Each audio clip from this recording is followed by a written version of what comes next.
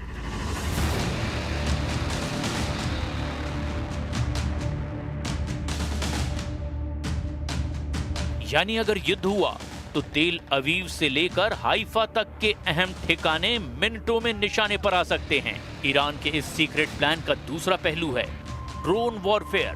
Reports के मुताबिक Iran ने पिछले कुछ महीनों में अपनी ड्रोन तकनीक को बहुत तेजी से अपग्रेड किया है। ड्रोन अब सिर्फ निगरानी के लिए नहीं बल्कि सीधे हमले के लिए भी सक्षम हैं।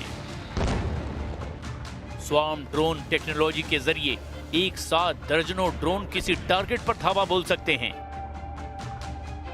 इससे इजराइल के आयरन डोम डिफेंस सिस्टम को ओवरलोड करने का प्लान है। यानी पहले आसमान से सैकड़ों ड्रोन छोड़े जाएंगे ताकि इजराइल की रक्षा प्रणाली व्यस्त हो जाए और फिर उसी दौरान लंबी दूरी की मिसाइलें दाग दी जाए। इसी तरह ईरान के सीक्रेट प्लान का तीसरा और बेहद अहम पहलू है साइबर वार, यानी वो तकनीक जिसका इस्तेमाल इजराइल की तरफ से ईरान के खिलाफ वक्त पर किया जाता रहा है। लेकिन इस बार दावा किया जा रहा है कि ईरान के साइबर कमांड ने पिछले कुछ समय में कई और ट्रायल किए हैं। इजराइल की बिजली व्यवस्था, पानी सप्लाई और कम्युनिकेशन सिस्टम पर हमले की संभावना जताई जा रही है। साइबर अटैक के जरिए दुश्मन की कमर तोड़ना इस प्लान का बड़ा हिस्सा है। इतना ही नहीं, इजराइल को चौथे और बेहद घातक मोर्चे से भी घेरने की तैयारी की गई है और वो है प्रॉक्सी नेटवर्क। ईरान ने पहले ही हिजबुल्लाह, हूथी विद्रोही और गाजा में हमास जैसे संगठनों को अपने साथ खड़ा कर रखा है। Secret plan